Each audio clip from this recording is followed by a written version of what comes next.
Hello everyone, I'm Steve. Mark's not around at the moment, and this is SmokeySteveandMarc. Welcome back. Happy Thursday.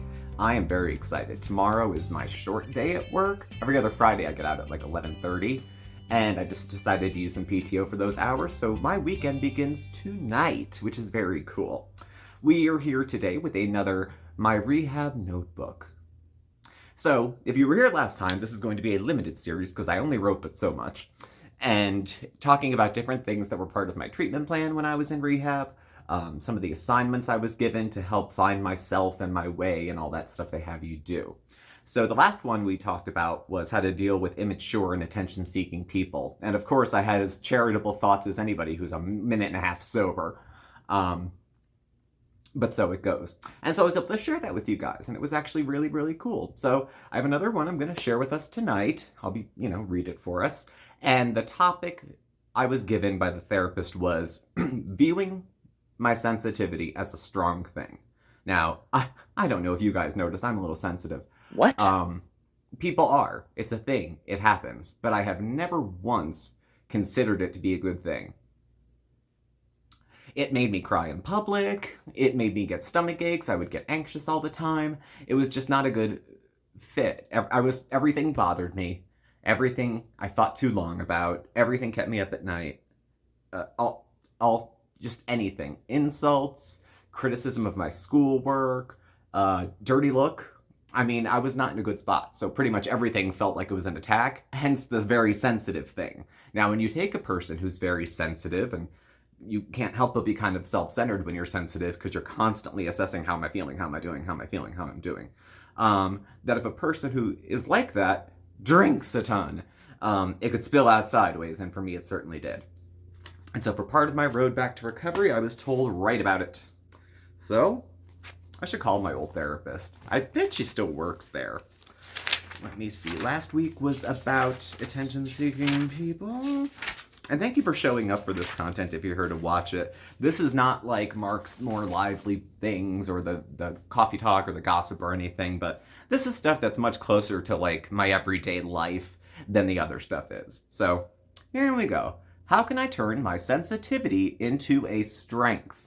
So, me. Okay, we're close enough. As far back as I can remember, I have never viewed sensitivity as an asset or as a strength.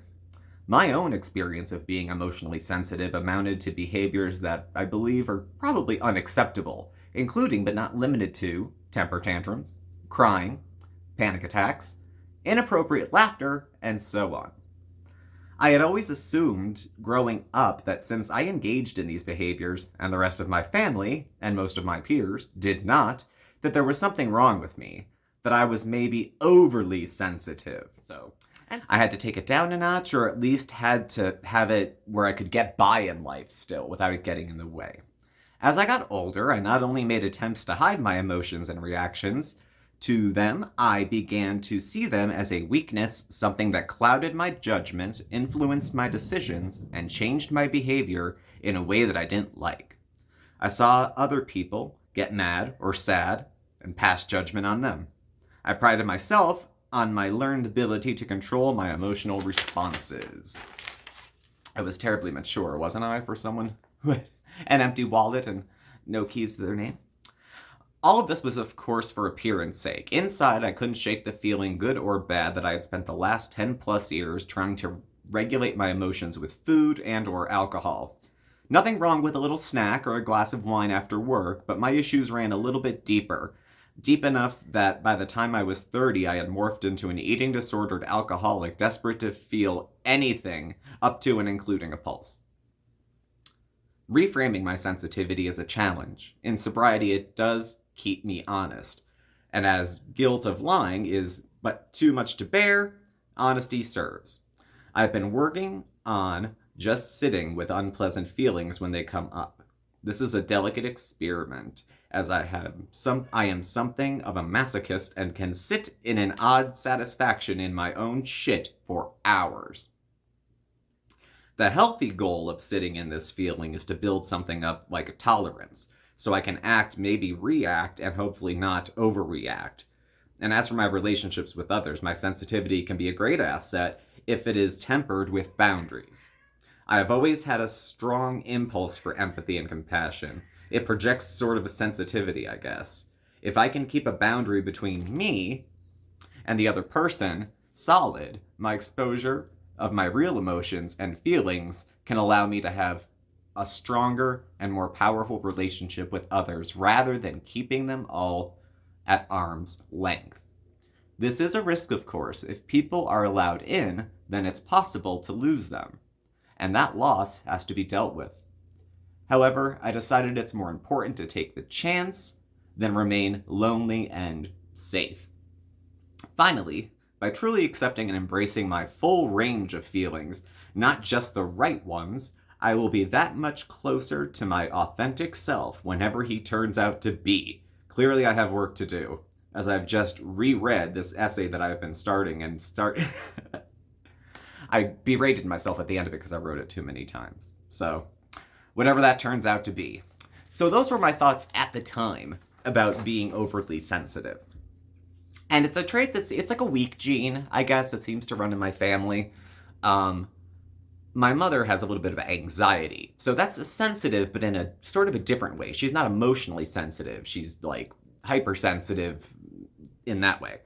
I'm overly sensitive where I hear criticism where it's not. I go looking for insults. I don't assume people dislike me, but if they do, I go, well, of course they don't like X, Y, Z, blah, blah, blah. Today I was in front of an audience and I was speaking. I was teaching mental health first aid. I'm an instructor. And I was like, my sensitivity was almost an asset today. Almost. I was having a hard time with the curriculum. I taught half this class Monday, the other half was today.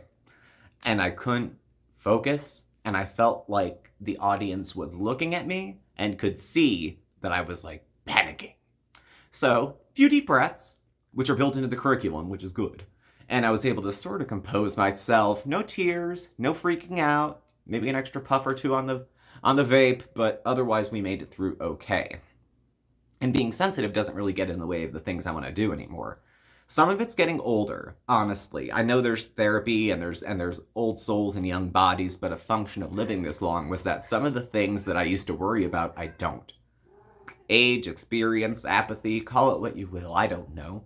But things that used to bother me just don't. People whose opinions I used to care a lot about, I value no more or less than anybody else's. I was always like a leader pleaser. Like I would try to impress the teacher. Not a teacher's pet exactly, but never do anything wrong. No one will hate you if you never do anything wrong.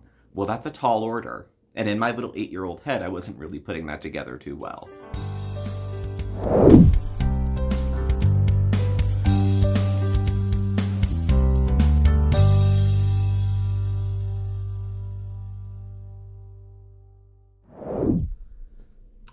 So what does the sensitivity look like in real time? Well, today was okay.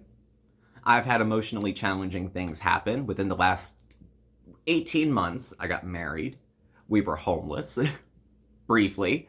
All sorts of other changes have come into our life. We had to end up moving. It was a lot, all close together. And some of the reasons I was able to buffer it, I believe, is because again, some age just added to it. I just don't have the energy to bullshit myself and exhaust myself in the ways I used to. I used to always play with resentments and bad feelings, kind of like a loose tooth with your tongue, like it hurts, but you can't stop playing with it. That's how I kind of felt with all my feelings. I would kind of just tease myself with them. Now I'm able to have a decent relationship with my husband.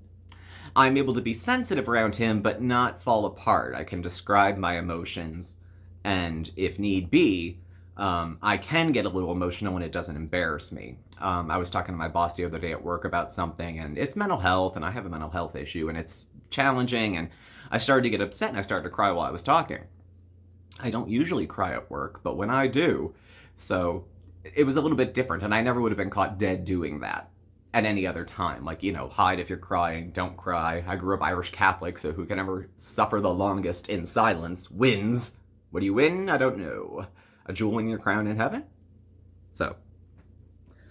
So I've come to the point now, professionally, where the overly sensitive are my people. I know their feeling. A lot of times they can talk to me and I can see from looking at them and the tone of their voice that they're feeling a little some sort of way, similar to maybe the way I used to feel. So that keeps it green for me, keeps it in my face. It also reminds me to put my problems in perspective and to stay right-sized. You know, we all have challenges, whether it's health, family, money, kids, work, health, life, anything like that. We all have challenges, and these are just like a couple of mine. And as far as challenges go, they could be more severe. So that's all I have to share with you today. I have another couple stories still left, another couple essays that I was going to read, and we'll check in with that maybe next week or the week after. We might do a Steve Will Try It next Thursday. I'm not sure which way we're flying with that. So, but I did want to be able to check in with you guys today and do something a little more touching and close and emotional and something less instructive. So thank you for joining me. Thank you for watching. Please do subscribe. Hit the notification bell. You'll get alerts when we have new videos and go live. We're on Facebook, X, Instagram. All the contact info's below. Thank you, and we will catch up with you very, very soon. So thanks for listening to me. With that, I'll pass. Thanks for watching. Bye. Mark's not here.